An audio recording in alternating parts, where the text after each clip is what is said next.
So, welcome to the channel, and this is going to be our first trip here, and just some interesting conversation. We're going to chime in with our locations. We actually went to three locations today. This is basically just a conversation between myself and my father, explaining the premise of what I wanted the show to be. The whole thing is, I want to show there seems to be a total misnomer or a bunch of misconceived ideas of Tesla and how it operates.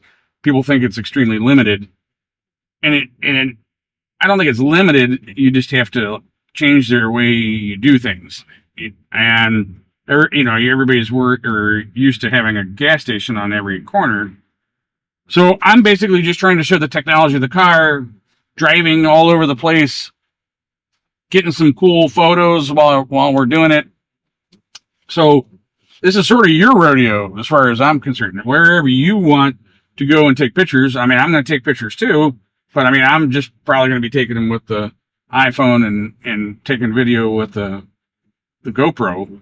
So I'm basically just trying to show the technology of the cars, essentially. Well, one of the things I used to keep track of that you might want to keep track of. Here's charging stations down here, by the way. Yeah, but it's so. Well, something that you might want to keep track of is what time you left, which would have been about 10:30, maybe 2 hours, and the mileage when you left. All right. So here I'm going to show you this app here.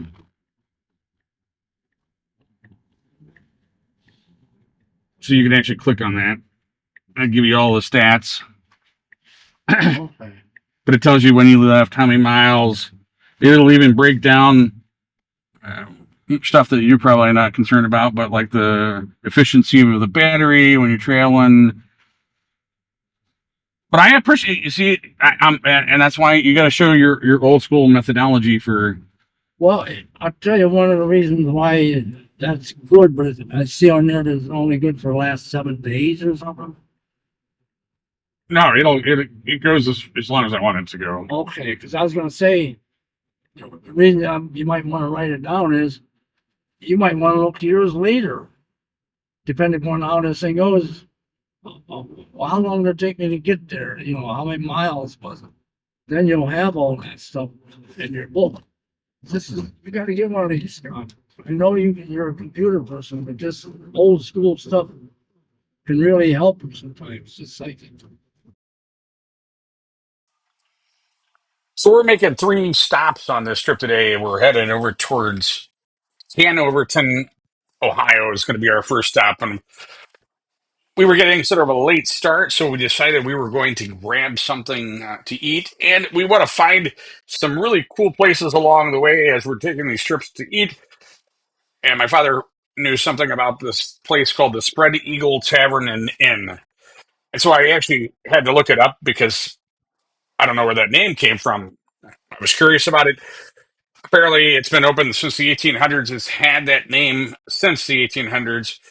Spread Eagle Tavern. It's the Spread Eagle, Spread Bald Eagle, essentially. That's going to be our first stop that we're on our way to. So I just wanted to slow this down in here because we're going in through a construction zone. I'm on full self-driving. Here it referred to as FSD. But we're going to be coming into a construction zone. Make sure you watch the monitor there. You'll see the orange cones appear on the monitor. That way, it's displaying that the car is understanding that it's coming into a construction zone.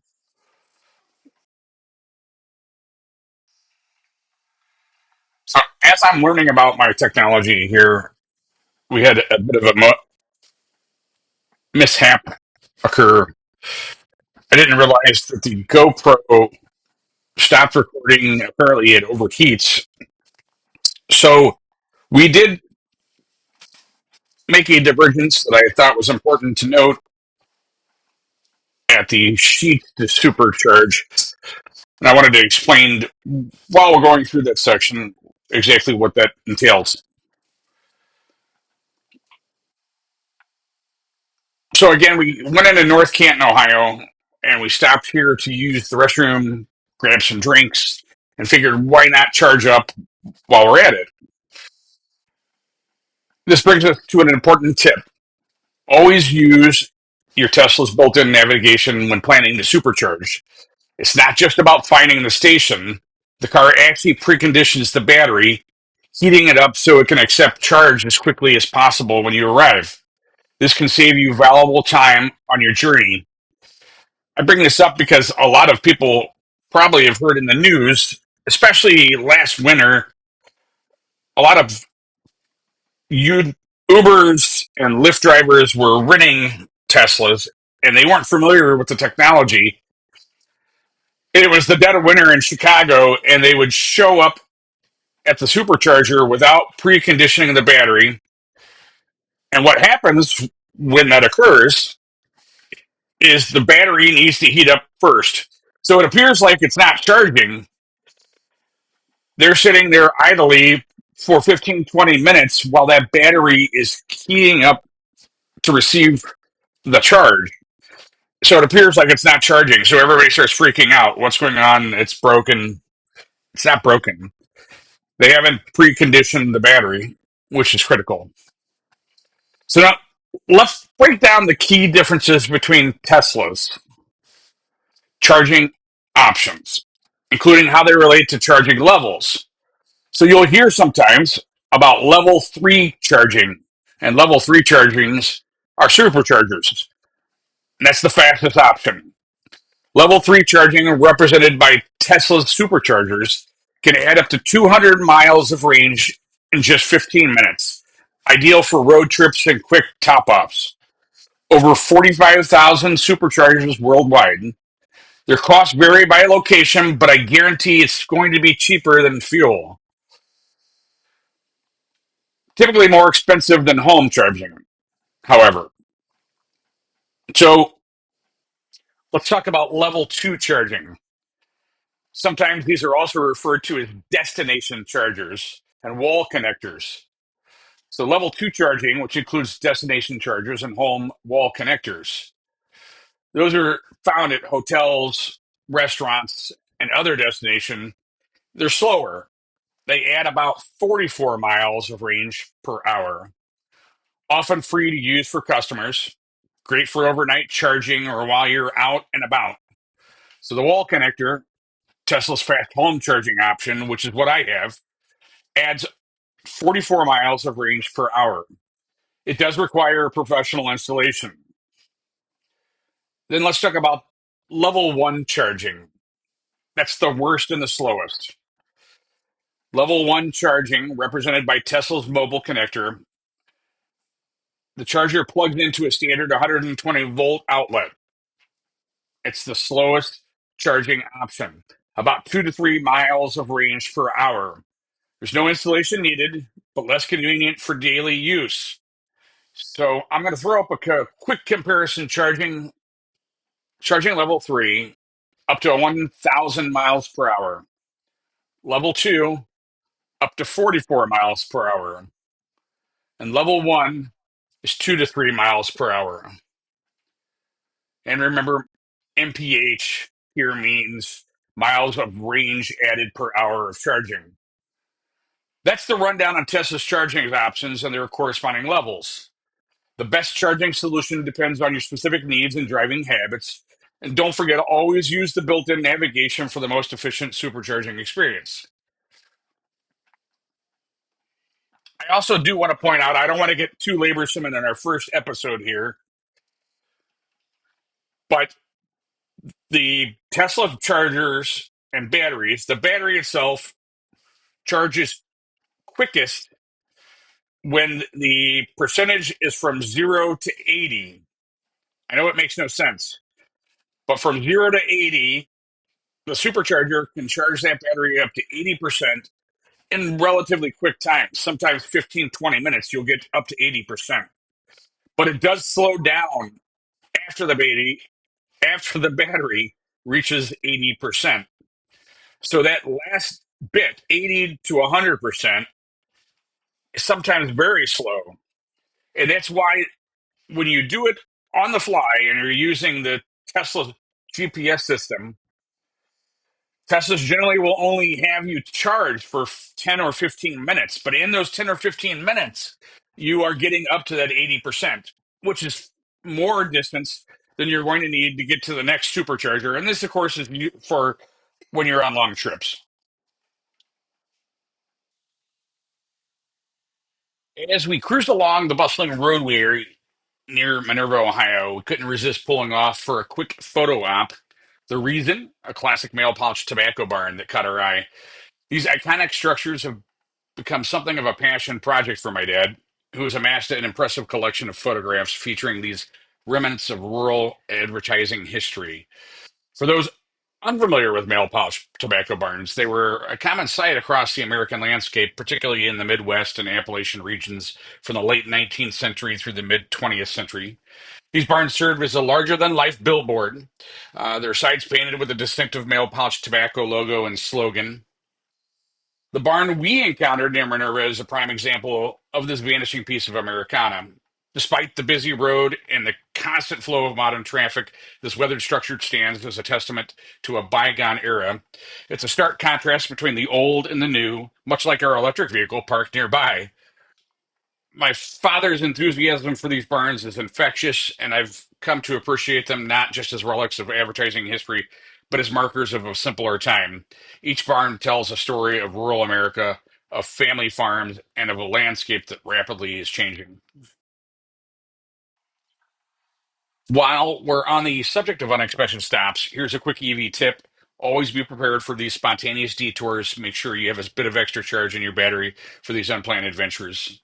In these little side trips that often make the journey memorable. As we continue our electric road trip, we'll keep an eye out for more of these hidden gems. Who knows what other pieces of history we might stumble upon? Stay tuned for more on this episode. When I break off, you'll hear my father asking what I have. I have a device. It's a aftermarket accessory for the iPhone. It's a magnet that you're able to mount right on the dash, but it's a mount that fits into the air vent. If you like this holder, feel free to support the channel. I'm going to leave an affiliate link by Amazon to order this Tesla phone mount. It's called the Tesla phone mount for MagSafe magnetic car vent holder. Again, feel free to use the affiliate link below to help support the channel. That round thing over there anyway. The what? That round thing. Ah, it's a magnet for my phone. Okay.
How does it tell where the middle is? I don't know what. Hang on. Let's see here. I think it's Trinity Church Road or 756 maybe. What does a sign that says not a GPS route mean?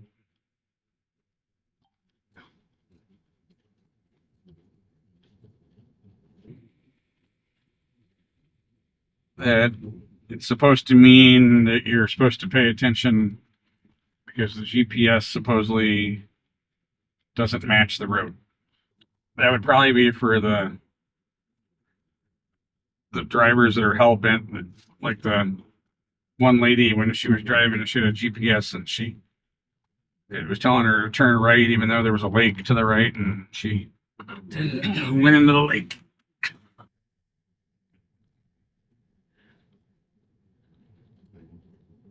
I remember one time when GPS tried to make me go through a graveyard. I don't know why. No matter what I did, it told me to go through this stupid graveyard. Which I guess wouldn't have hurt anything, but I mean, there was a road there, but just a graveyard. There's a new feature. Apple has a new feature. I don't know if you saw. It used to be just for emergencies, but they open it up for recreational now. So if you lose cell phone coverage, you can use the satellite to send texts. So I'm hoping on some of our adventures that we will go off the grid so much that we have no cell coverage, because I want to test the satellite feature. So we're stopping at the McClelland Covered Bridge, also known by its official designation 35-15-02. It's nestled in Columbiana County. It was built in 1879. This charming structure spans 53 feet across and features a multiple king post truss design. The McClelland Bridge stands as a testament to the 19th century engineering and craftsmanship, offering us a glimpse into the past. The McClelland Bridge is one of the only 5 covered bridges still standing in Columbiana County. While none of these bridges are open for vehicle traffic today, they serve as important historical landmarks and tourist attractions. In 2016, the McClelland Bridge underwent a significant reconstruction. This effort has helped preserve this piece of history for future generations to appreciate and enjoy. We have a soft spot for covered bridges, my father and I. In fact, there's only one other subject that my father has photographed more extensively, and that's these architectural marvels, and that's the mail pouch barns.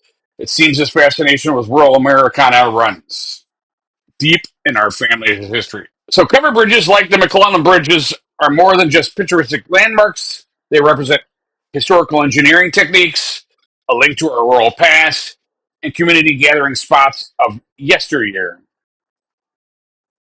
As we continue our EV journey through Ohio here, encounters like this remind us of the rich history that surrounds us, even as we embrace modern technologies in our travel. And they're balancing the weight somehow? They're holding the bridge up. Now, I'm not an engineer. I used to think that anything that held the bridge up had to be underneath the bridge. But no, they developed this system where that's called the truss system. So the truss takes the weight off of... Right. It transferred, somehow it transferred, like if this is the depth of the bridge, it transferred when a weight is put on it, it transfers that weight back to the things here on the side.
So we made a stop to the Spread Eagle Tavern, which is located in Hanoverton, Ohio.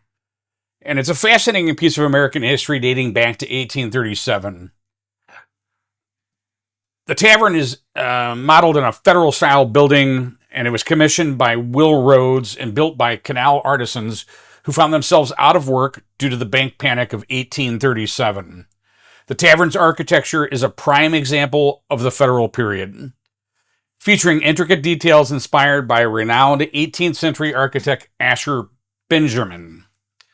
The tavern's history is closely tied to the Sandy and Beaver Canal era and the Underground Railroad.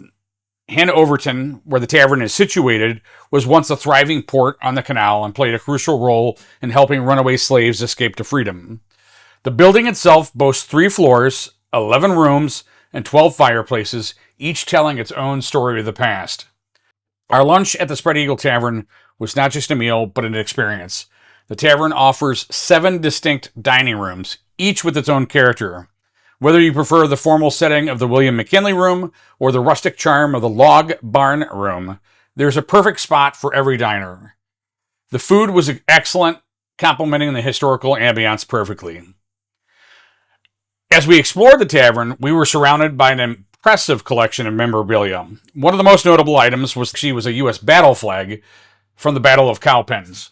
This battle, which took place on January 17, 1781 in South Carolina, was a crucial turning point in the American Revolutionary War. The flag's presence in the tavern adds another layer of historical significance to the venue. Now, here's where our visit took an unexpected and exciting turn. I don't know if I've mentioned it up to this point, but one of the planned trips we were going on this route was to see and visit the site where the infamous gangster Pretty Boy Floyd was captured and killed near East Liverpool, Ohio. I had originally heard that Floyd's death mask was kept at a mortuary in East Liverpool that had been converted into a bed and breakfast. However, to my absolute surprise, the death mask of Pretty Boy Floyd is now on display right here at the Spread Eagle Tavern. This was an incredible find and a great bonus to our visit. The death mask, created shortly after Floyd's death on October 22, 1934, is a haunting reminder of the Outlaws' final moments. Floyd's demise near East Liverpool was a dramatic event, with law enforcement officers firing 93 shots as he attempted to escape across the field. The mask captures the face of the man who was, at the time, public enemy number 1, and its presence in the tavern adds an unexpected layer of 20th century history to this 19th century establishment. Our visit to the Spread Eagle Tavern was full of surprises and historical discoveries, from its roots in the Canal era and the Underground Railroad to its connection with the Revolutionary War through the Cowpens flag, and now it's linked to the Prohibition-era gangster Pretty Boy Floyd. This tavern is a true crossroads of American history. If you're ever in the area, I highly recommend stopping by the Spread Eagle Tavern. Not only will you enjoy a great meal, but you'll also have the opportunity to immerse yourself in layers of fascinating American history.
October 22nd, 2024, exactly 90 years after the infamous outlaw Charles Pretty Boy Floyd met his end, we visited the site of this demise near East Liverpool, Ohio.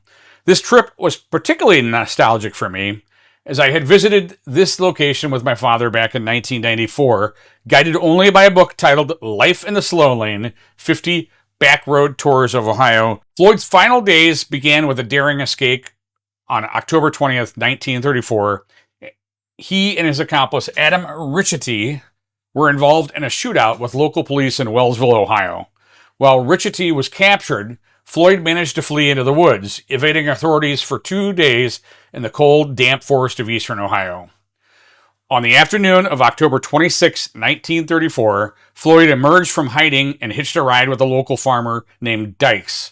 Unbeknownst to Floyd, law enforcement had been tipped off about his location. As the car pulled away from the Conkle farm, 2 vehicles carrying local police officers and FBI agents, including the famous Melvin Purvis, arrived on scene. Floyd, realizing he was cornered, made a desperate run for a nearby tree line. The lawman opened fire, and after a 200-yard chase across an open field, the notorious outlaw fell. There's still some debate about who fired the fatal shots. The FBI claimed it was their agent, Sam McGee, with a Thompson submachine gun, while local police officer Chester Smith insisted he brought Floyd down with his Winchester rifle. Floyd's last words were reportedly, "I'm done for, you hit me twice." In 1994, finding this historic spot required careful navigation using written directories. The book instructed us to turn left on a grassy drive in a field about 100 feet before reaching the horseman's camp. It described an apple tree with an unmarked flat stone about 15 feet to the left, marking the spot where Floyd fell. Revisiting the site 30 years later, on the 90th anniversary of Floyd's death, it's remarkable how much has changed and how much remains the same. While modern GPS has made navigation easier, the site itself remains a humble testament to a dramatic moment in American history. This journey through time, from 1930s to 1994 and now 2024, reminds us of how stories like Floyd's continue to captivate our imagination, connecting us to the complex tapestry of Americans' past. Our next stop, we are exploring a hidden gem in Beaver Creek State Park, Ohio, the Thomas J. Malone Covered Bridge. This historic structure is a testament to Ohio's rich architectural heritage and the dedication of preservationists who work to keep it standing for future generations. The Thomas J. Malone Covered Bridge, also known as Bridge number 35-15-96, is a charming 42-foot long covered bridge featuring a multiple king post, or MKP, truss design. While some sources suggest it was originally built around 1809, more accurate records indicate it was actually constructed in 1870. This discrepancy in dates is not uncommon for structures of this age, as historical records can sometimes be conflicting. The bridge has quite an interesting history. After serving its original purpose for many years, it was repurposed as a storage shed on Pine Hollow Road. In 1971, the bridge found a new home in Beaver Creek State Park, where it was carefully restored. This relocation and restoration effort was spearheaded by Thomas J. Malone, after whom the bridge is now named. Malone's instrumental role as preserving this piece of history ensured that the bridge would continue to be appreciated by visitors for years to come. Today, the Thomas J. Malone Covered Bridge stands proudly in the Pioneer Village area of Beaver Creek State Park. While it no longer carries vehicle traffic, it serves as a picturesque reminder of Ohio's transportation history. Visitors can walk across the bridge and admire its craftsmanship up close. Adjacent to the Malone Covered Bridge, you'll find another historic treasure, Gaston's Mill. This water-powered grist mill has its own fascinating story to tell. Gaston Mill was originally built by Samuel Conkle around 1837. It changed hands in 1849 when James Gaston purchased the mill, and his son, Philander Gaston, who owned the mill for the longest period. Today, Gaston's Mill stands as the only working water-powered grist mill in Columbiana County. It's a central feature of the Pioneer Village in Beaver Creek State Park, where it continues to grind whole wheat flour, cornmeal, and buckwheat flour, offering visitors a glimpse in the 19th century milling techniques.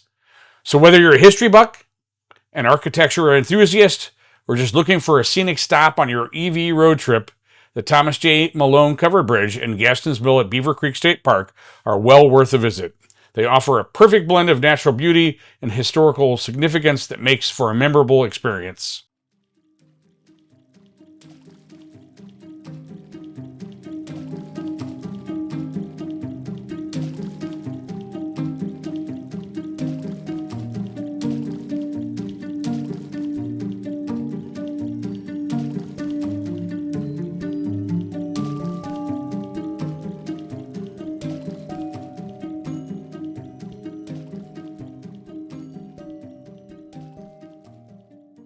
The Sturgis house in East Liverpool, Ohio, plays a significant role in the final chapter of Charles Pretty Boy Floyd's life.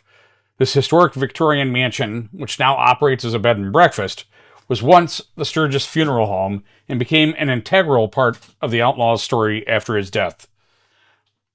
Again, on October 22nd, 1934, Pretty Boy Floyd was shot and killed near East Liverpool, Ohio, after a dramatic chase and shootout with law enforcement.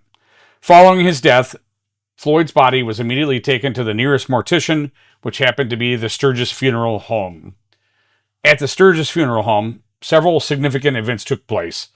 Floyd's body was embalmed at the facility. A death mask of Floyd was created, likely using plaster, which was a common material for the death mask at the time.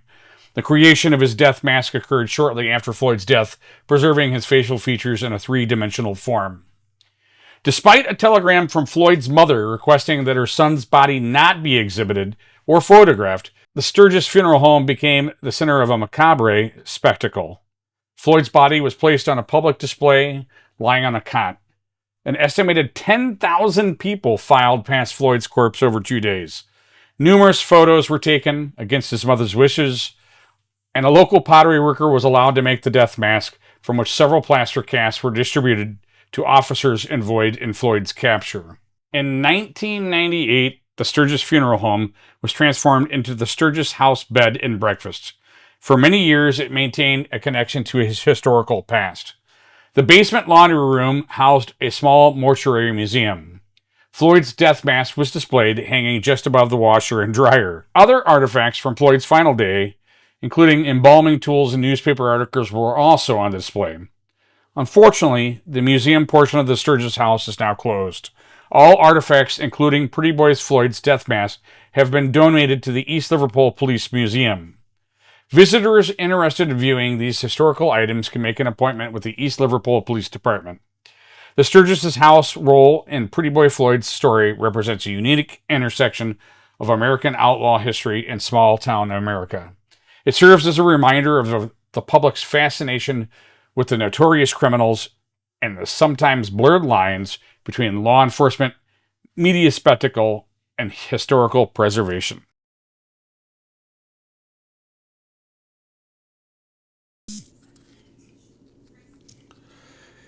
As we wrap up our first official episode of Scott's EV Trips and Tricks, I hope you've enjoyed our journey through Ohio's rich history and scenic landscapes.